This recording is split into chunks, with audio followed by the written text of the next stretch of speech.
دنیا کی اور جتنی نعمتیں ہیں سب سے وہ سرشار رہے، تمام نعمتیں اس کے دامن میں ہوں، صرف مقصد اس کا یہ ہوتا ہے کہ ہم فائدہ ہی فائدہ دنیا میں پائیں۔ کوئی نہیں چاہتا کہ ہم دنیا میں گھاٹے والی زندگی گزاریں، کوئی نہیں چاہتا کہ ہم خسارے والی زندگی گزاریں، مگر خدا کہہ رہا ہے یہ انسان گھاٹے میں ہے۔ البتہ صرف گھاٹے میں رہنے کا اعلان نہیں کیا ہے، گھاٹے سے کیسے نکلا جا سکتا ہے، خسارے سے کیسے بچا جا سکتا ہے، اس کا راستہ اسی سورہ نے بتایا ہے کہ انسان خسارے میں تو ہے، مگر خسارے سے بچنے کے لیے اگر ہم دوسرا کوئی راستہ تلاش کرتے ہیں، راہ خدا سے بھٹک کر کسی اور راستے سے ہم اپنا فائدہ تلاش کرتے ہیں، تو یاد رکھو تم اپنے خسارے کو پورا نہیں کر سکتے ہو۔ خسارے کو اگر پورا کرنا ہے تو اس کا واحد راستہ میں ہی بتاؤں گا، اور جب اس راستے پہ چلو گے تب تم خسارے سے بچ سکتے ہو، گھاٹے سے بچ سکتے ہو، اور فائدے کی طرف تم گامزن ہو پاؤ گے۔ اور وہ پہلی منزل ہے الا الذین آمنوا، بچنے کا پہلا راستہ، خسارہ سے بچنے کا پہلا راستہ ہے ایمان۔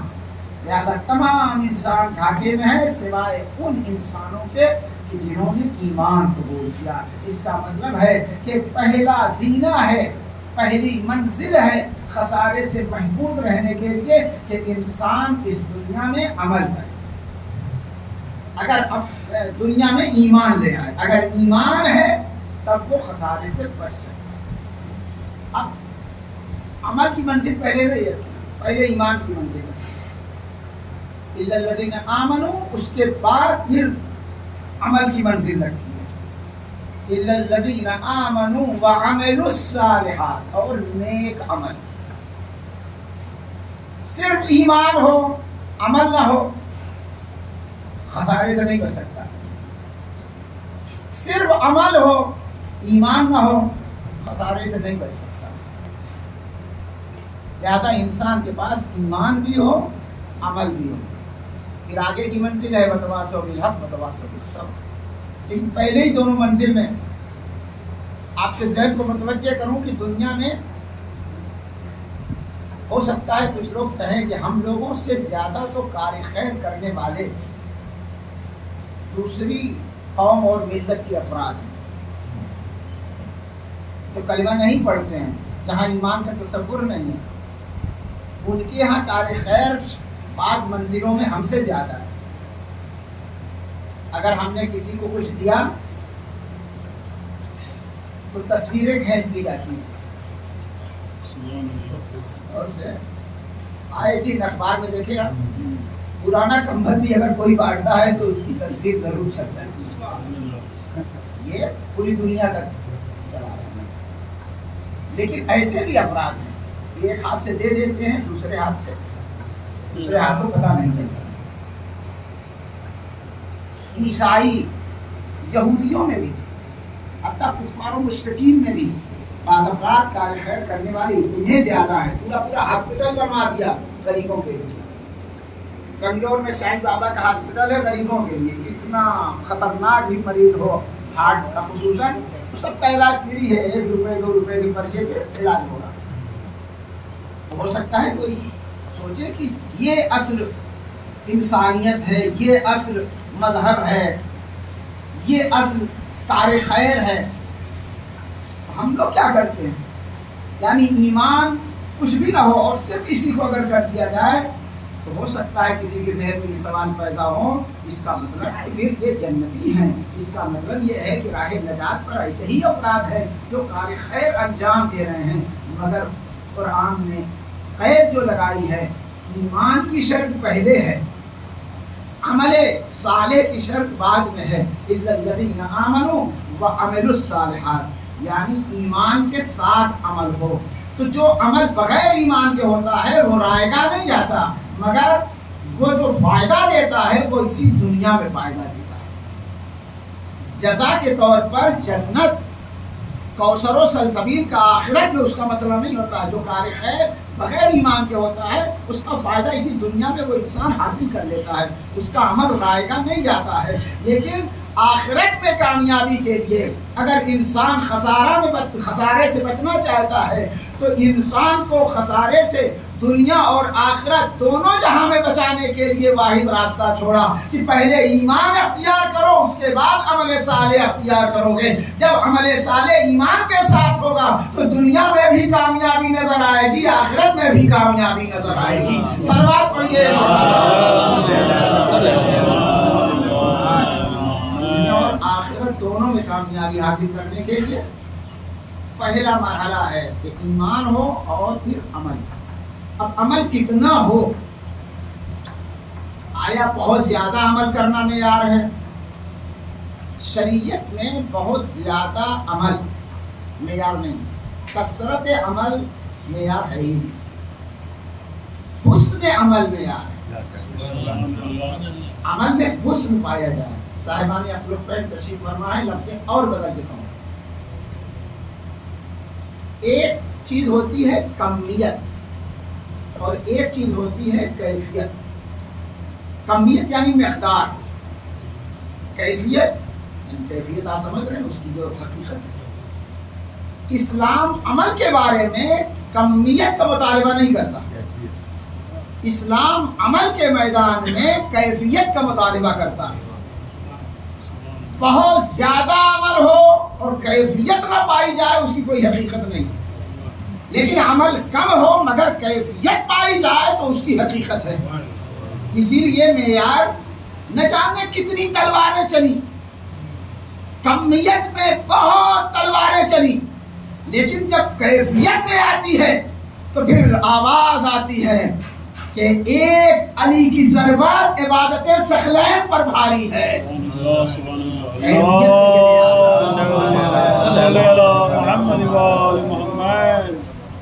ضربتو علی کے یوم الخندق افضل من عبادت الثقلین، ثقلین کی عبادت پر بھاری ہے۔ زمین و آسمان کے یہ جو فرشتے انسان یہ جتنے سب عبادت گزار ہیں، ایک ضربت، سوچے کہ ایک ضربت اور اتنی عبادتیں اور ایک ضربت بھاری ہو جائے تو مسئلہ ایک ضربت کا نہیں ہے، جو کیفیت اس ضربت میں پائی گئی، جو کیفیت اس مار میں پائی گئی وہ کیفیت کہیں نہیں ملتی ہے۔ لہذا اس کیفیت کی بنیاد پر اسلام کا مقابلہ کل کفر سے تھا، لہذا علی نے ایک ضربت کے ذریعے سے کل اسلام کی لاج رکھ لی۔ جب کل اسلام کی لاج رکھ لی تو ہمیشہ کے لیے کل کفر پر اسلام غالب آ گیا۔ صلوات پڑھیے۔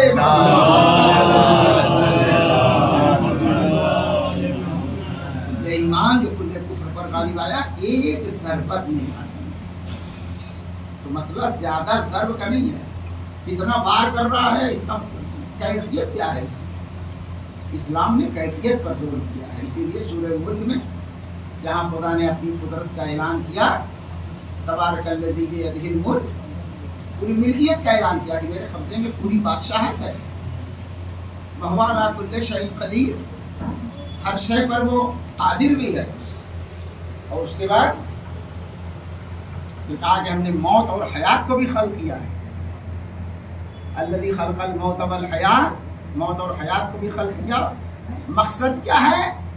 لیبلوکم ایکم احسن عملا، تاکہ تمہاری آزمائش کرے کہ تم میں حسن عمل والا کون ہے۔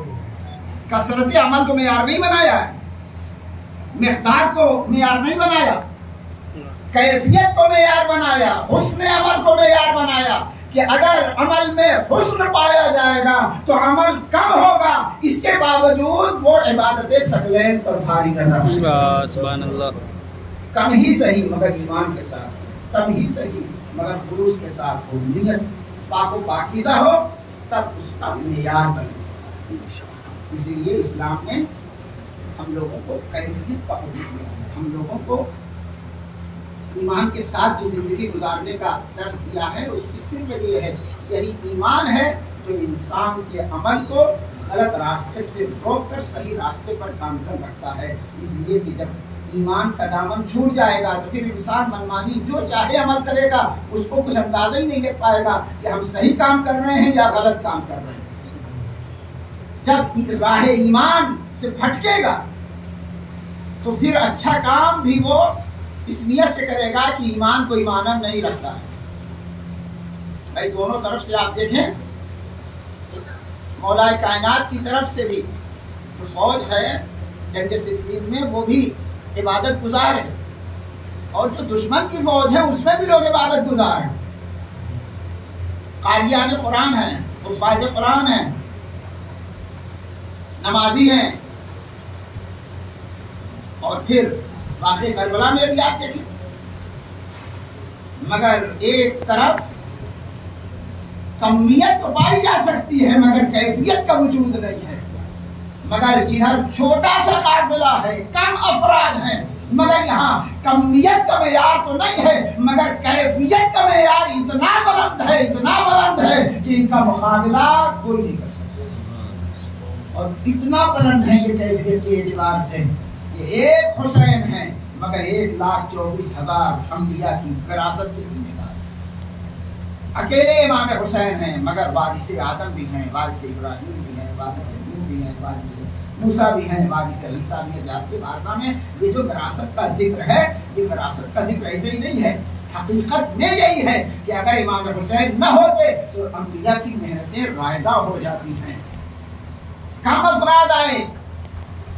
واقعات کربلا میں حسین چند لوگوں کو لے کے آئے مگر یہ کیفیت میں اتنے مضبوط تھے، ایمان میں اتنے مستحکم تھے کہ ان کے مقابلے میں کوئی دوسرا نظر نہیں آتا، ان کے در سے ہٹ کر، ان کی دشمنی پر آمادہ ہو کر۔ تو آپ سوچیں کہ دشمن کی صفوں میں ایسے بھی افراد ہیں جو یہ کہہ رہے ہیں کہ ہم نماز پڑھ رہے ہیں اور امام حسین پر تیر چلا، ایسے افراد ہیں کہ جو جب نماز ظہر کا تو الگ مرحلہ ہے، نماز صبح کے موقع پر جب بسر سعد نے تیر رہا کیا تو اس نے کہا، اعلان کیا کہ تم لوگ گواہ رہنا کہ پہلا تیر میں چلا رہا ہوں، یعنی ابھی فوجیں، ان کی فوجیں سب نماز سے فارغ ہوئی ہیں اور تیر چلا رہی ہیں، نعرہ تکبیر بھی بلند ہو رہا۔ عزیزوں یہ کیسا اسلام ہے کہ جہاں روح اسلام پر تکبیر کے ساتھ حملہ ہو رہا ہے، اسلام کے ماننے والے ہیں اور جو روح اسلام ہے اس پر حملہ ہے، اس کا صرف واحد راستہ یہ ہے، اس کی حقیقت یہ ہے کہ ان لوگوں کے پاس جو اسلام تھا وہ بغیر روح اور بغیر ایمان کے اسلام تھا۔ لا الہ الا اللہ پڑھنا اسلام نہیں ہے، لا الہ الا اللہ کا ہدف اور جو مقصد ہے وہ در حقیقت اسلام ہے۔ عزیزان گرامی، آج بھی اگر حکومتوں کا آپ جائزہ لیں، امام حسین علیہ السلام سے حکومتیں کیوں تھرا رہی ہیں؟ مثلا آذربائیجان وغیرہ میں، خصوصاً آذربائیجان میں ہر چیز امام حسین علیہ السلام کے بارے میں بہت زیادہ بڑھ چڑھ کر اگر حصہ لیا تو وہاں حکومت خطرہ محسوس کرنے لگی۔ تمام حکومتیں اپنا اپنا پرچم لگائیں مگر اگر یا حسین لکھا ہوا تو فوراً حکومت ڈرنے لگتی ہے کہ یہ یا حسین 1400 سال پہلے امام حسین نے جو کام کیا تھا آج بھی حکومتیں لرز رہی ہیں۔ تو یہ نہ سوچو کہ چند افراد کے ساتھ حسین نے قربانی پیش کی، بلکہ یہ سمجھو کہ امام حسین نے جو قربانی پیش کی ہے اتنا دم اس قربانی میں ہے کہ قیامت تک باطل پرست حکومتیں نام حسین سے تھراتی رہیں گی۔ ایک صلوات پڑھیے۔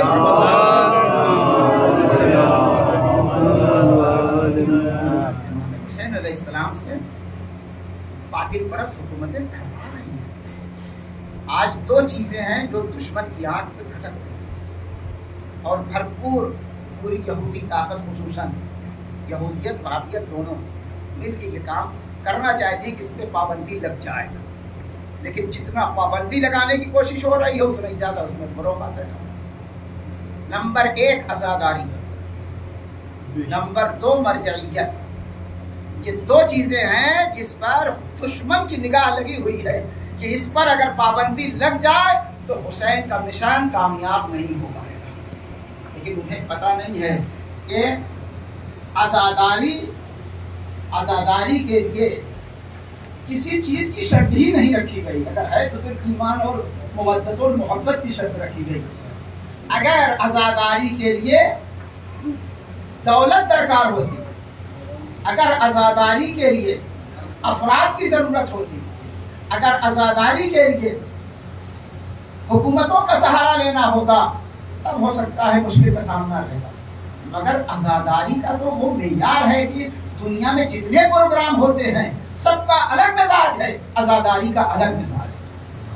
یہاں صرف فرش بچھا دو تو خوشی خوشی فخر کے ساتھ امیر بھی آ کے بیٹھتا ہے، غریب بھی آ کے بیٹھتا ہے، اور وہ فخر محسوس کرتا ہے کہ فرش عزائے حسینی پر ہم بیٹھ گئے ہیں۔ یہ واحد ایک ایسا مزاج ہے کہ جو فرش عزا پر پایا جاتا ہے۔ غریب بھی فرش عزا پر فخر محسوس کرتا ہے، امیر بھی فرش عزا پر فخر محسوس کرتا ہے۔ کیوں؟ اس لیے کہ جو روحانی شخصیتیں اس بس میں آتی ہیں وہ کسی بھی بس میں نہیں جاتی ہیں۔ صلوات پڑھیے۔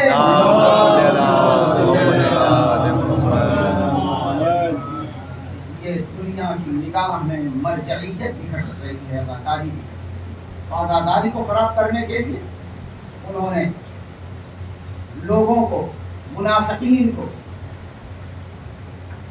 دولت کی بنیاد پر خریدنا شروع کیا۔ آج نہ جانے کتنے افراد ہیں، میں نے کسی مجلس میں اشارہ کیا تھا کہ جو ہم لوگوں کے بھیس میں اور تخریب عزاداری کے کام کرتے ہیں۔ ایک طرف مذہب اسلام کی خلاف ورزی پر ڈالر خرچ ہو رہا ہے، دوسری طرف اس وقت برطانیہ میں 15 سے زیادہ چینل ایسے چل رہے ہیں کہ جو نام ہم لوگوں کا ہے لیکن مقصد دوسروں کا ہے۔ ظاہراً تو مسلمان یہی سمجھ کے اس کو اپنائے گا کہ یہ تو قرآن کی باتیں بتا رہے ہیں، یہ تو حدیث کی باتیں بتا رہے ہیں، یہ تو تعلیم کی باتیں بتا رہے ہیں، مگر 10 باتیں اچھی بتا کے 2 باتیں اس میں خلاف عزا بھی بتا دیں گے، خلاف شریعت بھی بتا دیں گے، اور اس کی بنیاد پہ ہمارے درمیان وہ منافقت کا کام کریں اور کر رہے ہیں۔ یہی وجہ ہے کہ فتنہ و فساد، خصوصاً مسلمانوں کے درمیان فتنہ قائم کرنا، کہ آپس میں اختلاف رہے، اتحاد ختم ہو جائے، جس کے نتیجے میں کچھ ذاکرین کو بھی برگلا دیا گیا۔ اسی لیے علماء تاکید کرتے ہیں کہ فرش عزا کے اہتمام سے پہلے، آج بھی واٹس ایپ پہ ایک میسج آیا، سال بھر عزادار اپنی داڑھی کمائی محنت سے فرش عزا کا اہتمام کرتے ہیں۔ ان کا مقصد کیا ہوتا ہے کہ عزاداری سے ہم کو کچھ درس ملے۔ جب اتنی محنت کی کمائی ہم فروغ عزا پر خرچ کر رہے ہیں تو ہمیں ایسے لوگوں کا انتخاب بھی کرنا چاہیے کہ جو منبر پہ آنے کے بعد ہمیں راہ راست کی طرف متوجہ کرے، ہمارے درمیان فتنہ و فساد معین نہ کرے۔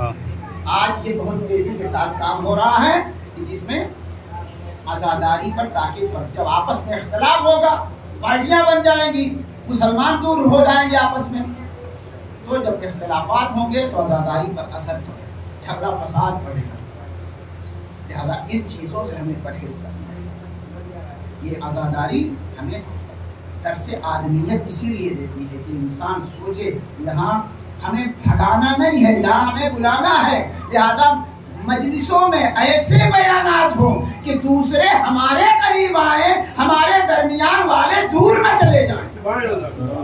اس طرح کے بیانات مقصد اسلام یہی ہے۔ اسی لیے یہ جو سورہ میں نے آپ کی خدمت میں پیش کیا، اِنَّ الَّذِينَ آمَنُوا، خسارے سے بچنے کا پہلا راستہ ایمان ہے، دوسرا راستہ عمل صالح ہے، وَعَمِلُوا الصَّالِحَاتِ وَتَوَاصَوْا بِالْحَقِّ وَتَوَاصَوْا بِالصَّبْرِ۔ حق اور صبر کی وصیت، حق اور صبر۔ دیکھیے عمل صالح انسان خود کر سکتا ہے، ایمان خود اختیار کرے گا، لیکن یہ 2 چیزیں ایسی ہیں، تلقین صبر، تلقین حق، وتواصوا بالحق وتواصوا بالصبر، اس میں اکیلے نہیں کر سکتا۔ اکیلے یہاں تلقین ہے، توصیہ اپنے لیے نہیں کرے گا، توصیہ دوسرے کے لیے کرے گا، وصیت دوسرے کے لیے کرے گا، تلقین دوسرے کو کرے گا۔ تو کوئی یہ نہ سوچے کہ ہم اکیلے ایمان اختیار کر رہے ہیں، ہم عمل صالح کر رہے ہیں تو حق اور صبر بھی ہم خود ہی کر لیں گے، دوسروں سے ہمیں کیا مطلب ہے۔ مگر آخر کے یہ 2 جملے بتا رہے ہیں کہ انسان اکیلے نہیں بلکہ وتواصوا بالحق وتواصوا بالصبر، حق اور صبر کی نصیحت اور توصیہ، یعنی ایک دوسرے کو سچا راستہ بتانا، حق اور صبر کے لیے دوسروں کو تلقین کرنا۔ دوسروں کو تلقین کب کرے گا؟ جب دوسروں سے رابطے میں رہے گا۔ اسی لیے خداوند عالم نے سماجیات کام کرنے کے لیے بھی بہت ثواب رکھا ہے، اس لیے کہ سماجی کارکن بھی کیا کرتا ہے کہ وہ دوسروں کو قریب بلاتا ہے۔ شریعت بھی یہی بتانا چاہتی ہے کہ سماجی خدمات کو تم دین سے الگ مت سمجھو۔ جو سماجی کام کرتے ہیں، سماجی کام دین میں قربت کا کام ہے، دین میں اختلاف کا کام نہیں ہوتا ہے۔ صلوات پڑھیے محمد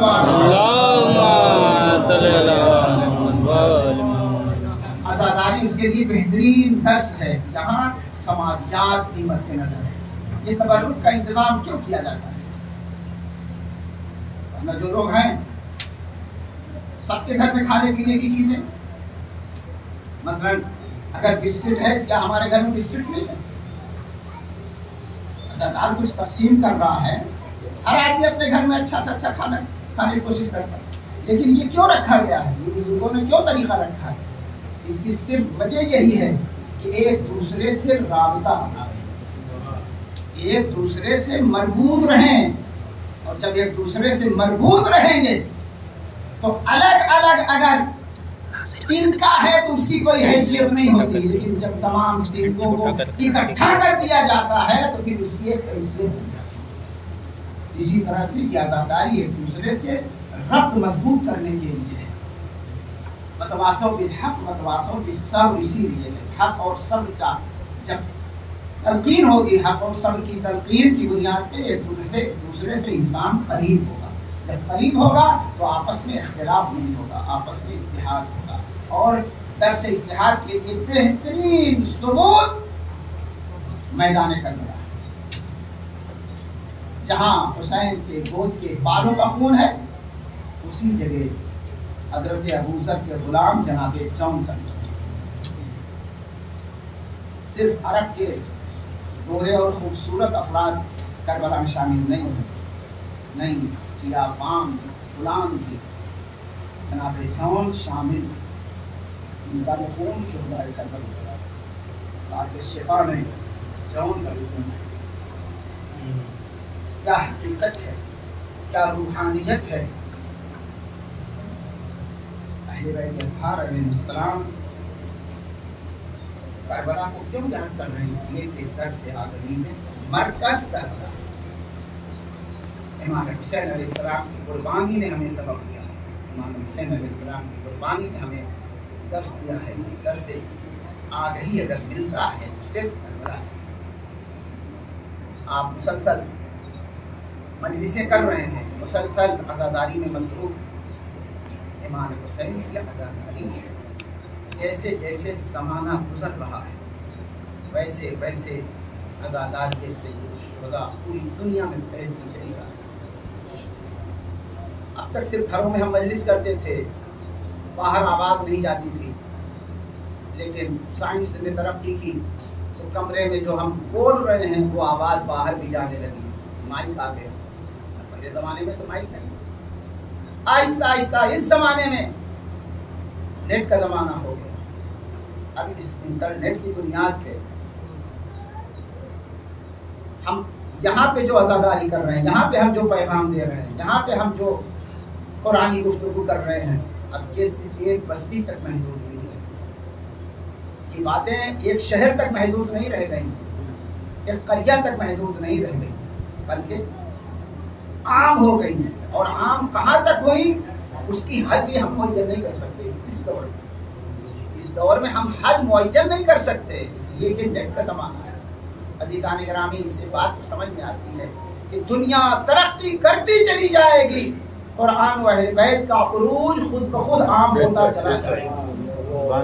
دنیا جتنی زیادہ ترقی کی طرف دوڑے گی، حقانیت اسی اعتبار سے فروغ پاتی چلی جائے گی۔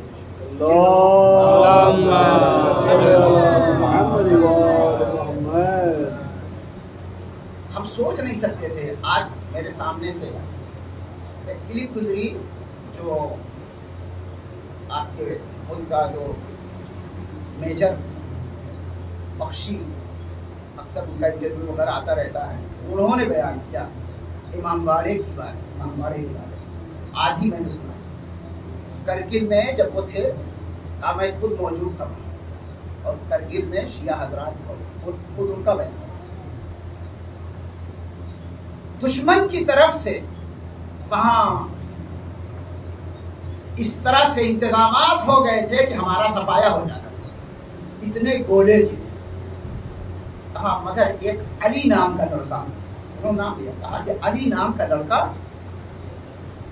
اس نے ہم سے کہا کہ اگر بچنا ہے ان چیزوں سے تو صرف امام باڑہ راستہ ہے، اس کے علاوہ کچھ جگہ نہیں ہے۔ ان کے کہنے پہ ہم چلے گئے اور امام باڑے میں پناہ ملی، پورے علاقے میں گولہ باری ہوئی مگر امام باڑے میں ہم لوگ محفوظ رہ گئے۔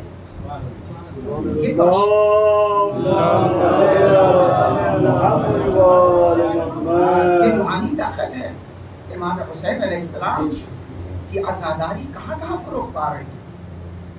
انہوں نے کہا کہ چونکہ وہ ایک طرح سے پی ایچ ڈی ہے اور وہ تحقیق، انہوں نے کہا کہ یہ جو امام حسین علیہ السلام کے مدد کرنے کے لیے بعد میں جو مشہور ہے کہ ہندوستان سے بھی کچھ لوگ گئے تھے، اس میں وہ کہتے ہیں کہ ہمارے گھرانے والے اور ہمارے بزرگ اس میں شامل رہے۔ اب وہ پھر شامل کرتے ہیں کہاں تک ہے وہ الگ چیز ہے، لیکن وہ فخر کرتے ہیں کہ دہلی میں ایک کانفرنس ہوئی تھی جس میں ان کو بلایا گیا تھا خصوصی اعتبار سے، اور انہوں نے اپنا بیان اس میں دیا، اسی چیز کو بخش کیا جا رہا۔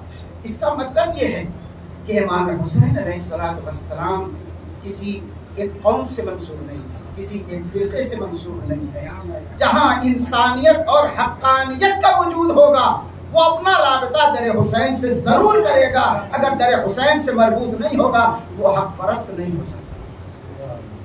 امام حسین علیہ السلام کی عزا میں درد ہے، امام حسین کے غم میں درد ہے، اور کیوں نہ درد؟ اس لیے کہ جو مصیبتیں حسین نے برداشت کی، کربلا میں جو کام امام حسین نے کیا ہے، گود کے بالوں کو قربان کرنا، ہم شکل پیغمبر کو پیش کرنا، پیاس کی شدت میں اپنے برابر کے بھائی کو پیش کر دینا، پورا گھرانہ راہ خدا میں قربان، یہاں تک کہ جو ننھی سی امانت تھی وہ بھی راہ خدا میں قربان۔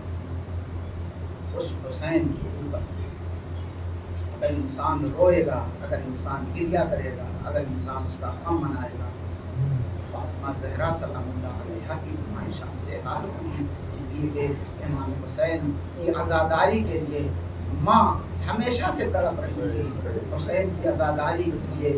امام حسین جب پیدا ہوئے اسی وقت سے حضرت زہرا کو اس بات کا صدمہ تھا کہ میرے بابا جب کوئی نہ رہے گا، نہ ہم رہیں، نہ آپ رہیں گے، نہ حسن ہوں گے، نہ علی ہوں گے، تو میرے حسین کا عزادار کون ہوگا، میرے حسین کا غم کون منائے گا؟ مگر شہزادی آج 1400 سال کے بعد ہر قوم ملت امام حسین پر گریہ گناہ ہے، امام حسین کا غم منانے میں آمادہ ہے، امام حسین کی مظلومیت کو یاد کر رہی ہے۔ بس تشریحوں چند سنیں، انشاءاللہ ہم صاف ہوں گے۔ جب آخری قربانی بھی راہ خدا میں امام حسین دے چکے، آخری قربانی امام حسین علیہ السلام دے چکے، تو اب زینب کے پاس کوئی امانت ہے، اب گھر میں کون ہے؟ اب حسین آتے ہیں، امانتوں کو سید سجاد کے حوالے کرتے ہیں، رخصت ہوتے ہیں، بہن سے رخصت ہوئے، بیویوں سے رخصت ہوئے، بیٹی سے رخصت ہوئے، اور اس کے بعد در خیمہ پہ آ کے اسب باوفا پہ سوار ہونا چاہتے ہیں۔ آواز اے میرے جوانوں، اے میرے دلیروں، اے میرے شیروں، حسین تنہا ہے، حسین سوار کوئی سوار کرنے والا نہیں ہے۔ زینب آ گیا نہیں، ماجائے ابھی زینب موجود ہے، آپ ہم نہ کیجیے، زینب نے فرض پکڑ لیا، میرے ماجائے آپ سوار ہو جائے، حسین سوار ہو گئے ہیں۔ زینب نے امام حسین علیہ السلام کے قلوب مبارک کا بوسہ دینا شروع کر دیا۔ زینب نے کہا، زینب نے جس وقت قلوب مبارک کا بوسہ دیا تو تو امام حسین نے وجہ پوچھی، معلوم ہے مگر وجہ پوچھی تو زینب نے بتایا کہ جتنی چیزیں میں نے سن رکھی تھی کربلا میں ہر چیز دکھائی دے رہی ہے، اور یقین ہو رہا ہے کہ اب وہ چیز جس کو میں نے اپنے بابا سے سن رکھی ہے کہ آپ کے اس گلے پر کوئی خنجر چلے گا، میں بوسے دے رہی ہوں۔ امام حسین نے بازوؤں کا بوسہ دینا شروع کیا، زینب بھی سمجھ گئی، کہا بھیا میرے بازوؤں کا بوسہ، کہا ارے جب ابھی گلے پر خنجر چلے گا اس کے بعد فوج اشقیہ تمہارے ان بازوؤں میں رسیاں باندھے گی۔ جزاکم ربکم، خدا آپ کو سوائے ہمیں آلے محمد کے کسی غم میں نہ رلائے۔ سنیں انشاءاللہ آپ کو ساتھ مورخین لکھتے ہیں کہ روز عاشور امام حسین علیہ السلام کو کئی طرف سے فکر لاحق ہے۔ ایک تو فطری اعتبار سے صبح سے پورا گھر صاف ہو گیا، تنہا بچے۔ دوسری چیز معلوم ہے کہ ابھی میں قتل کر دیا جاؤں گا، میری شہادت کے بعد خیمے جلا دیے جائیں، خیموں کی بھی فکر لگی ہے کہ بیویاں بے پردہ ہو جائیں، بیویوں کی ڈھارس بڑھانے کے لیے بیویوں کا دل ٹوٹے نہ۔ امام حسین نے کیا طریقہ کار اپنایا، شب عاشور تو 3 طرف سے خندق کھدوا دی تھی۔ سب سے زیادہ جس جملے کی تکرار روز عاشور امام حسین علیہ السلام نے کی ہے وہ ہے لا حول ولا قوت الا باللہ۔ یہ امام حسین نے بار بار تکرار کی۔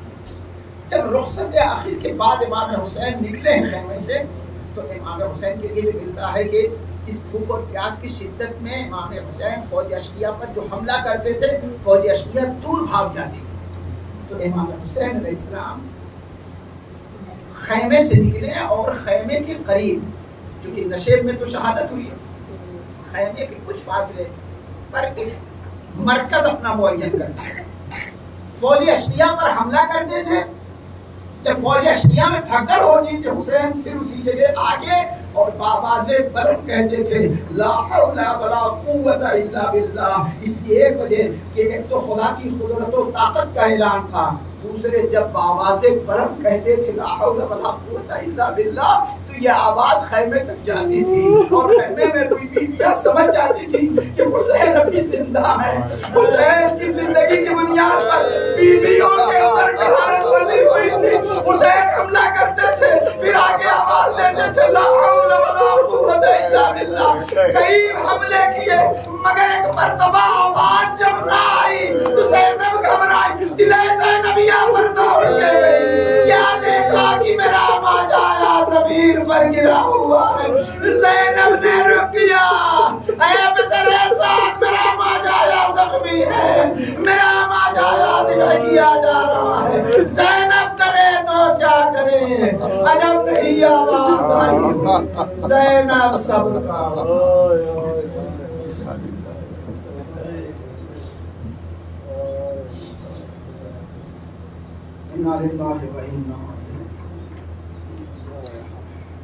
پروردگارہ اس مجلس کو میرے معبود ہمارے آنسوؤں کو بخشش کر، ہمارے حضرت معصوم کو میرے معبود ہم سب کو خدمت دین، خدمت عزا، خدمت قرآن کی توفیق دینا۔ پروردگارہ بحق اہل بیت السلام ہماری دلی مرادوں کو پوری کر، ہماری جائز مرادوں کو پروردگارہ ہمارے اموال میں برکت عنایت، ہمارے رزق میں وسعت عنایت۔ پروردگار ہم سب کو حرام چیزوں سے بچنے کی توفیق دے، حلال اور جائز چیز اپنانے کی توفیق دے، تعلیم و تربیت کی توفیق دے، علوم اہل بیت کی نشر و اشاعت کی توفیق دے۔ تقبل منا انک انت السمیع